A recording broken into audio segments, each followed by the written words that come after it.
The Cobbler and the Fairies. There was once a cobbler who worked hard at his trade, and yet never seemed to get on in the world. One evening he took his last piece of leather and cut out a pair of shoes and laid the pieces neatly on his bench, expecting to finish them in the morning. "There," said he to his wife, "that is my last piece of leather, and I will have no money to buy more until these shoes are made and sold." The next morning he went to his shop early to begin work. What was his surprise to find that in the night the pieces had been made up into a fine pair of shoes. He took them up and examined them, and there was not a fault to be found with them. It was indeed much better work than the cobbler could have done. Not even the king's shoemaker could have done better. The cobbler set the shoes out where they could be seen, and he soon had a customer for them.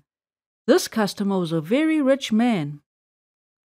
"This is a very fine pair of shoes," said the rich man after he had examined them. "I'll take them, and you may make me 2 more pairs." Then he paid the cobbler well and went away carrying the shoes with him. The cobbler was ready to dance with joy. He hurried out and bought more leather, and by the evening he had cut out 2 more pairs of shoes.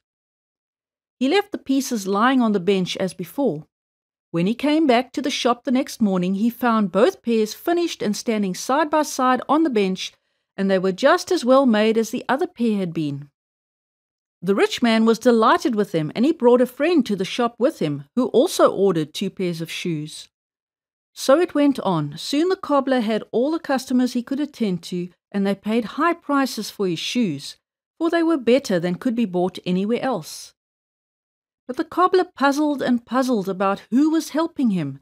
No matter how late he sat up, nor how early he rose in the morning, he never saw anyone, and he never heard a sound. At last he determined he would watch all night and find out who was doing the work.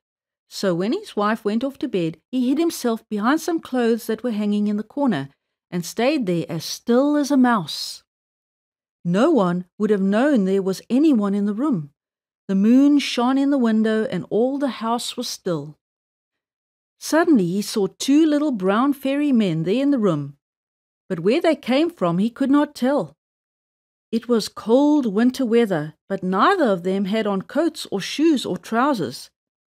They picked up the pieces of leather and looked at them, and then they sat down cross-legged and began to work.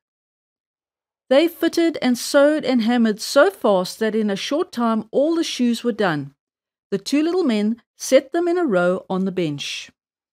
They nodded to each other as though they were well pleased, and then they went as they came, without a sound, and the cobbler could not tell what had become of them. The next day the cobbler told his wife all that he had seen the night before. The 2 talked it over for a long time. "We ought to do something to show our gratitude to the little men," said his wife. "How would it be if I made a little shirt and a suit for each of them, and you can make them each a pair of shoes?" To this the cobbler agreed. He went out and bought some fine cloth and cambric and buttons, and also some soft, thin leather. Then his wife set to work and made 2 little shirts and 2 little suits, all complete, even to the pockets and the buttonholes, and the cobbler made 2 tiny pairs of shoes. When all was finished, they laid the clothes out on the bench, and that night they left a light burning and hid themselves in the corner behind the clothes to see what would happen.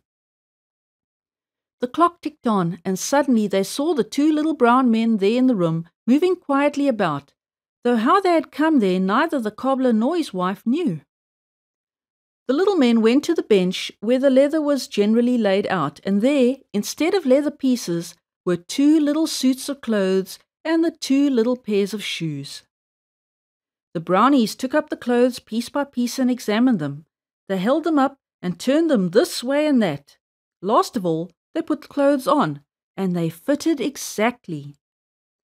Then they began to dance with glee and to sing, "How fine we be, how fine we be, now we will never work again." So singing, they danced about over tables and chairs and benches, and so on out the door into the night, and they were never seen again. But the cobbler prospered, and in time became a very rich man. The end.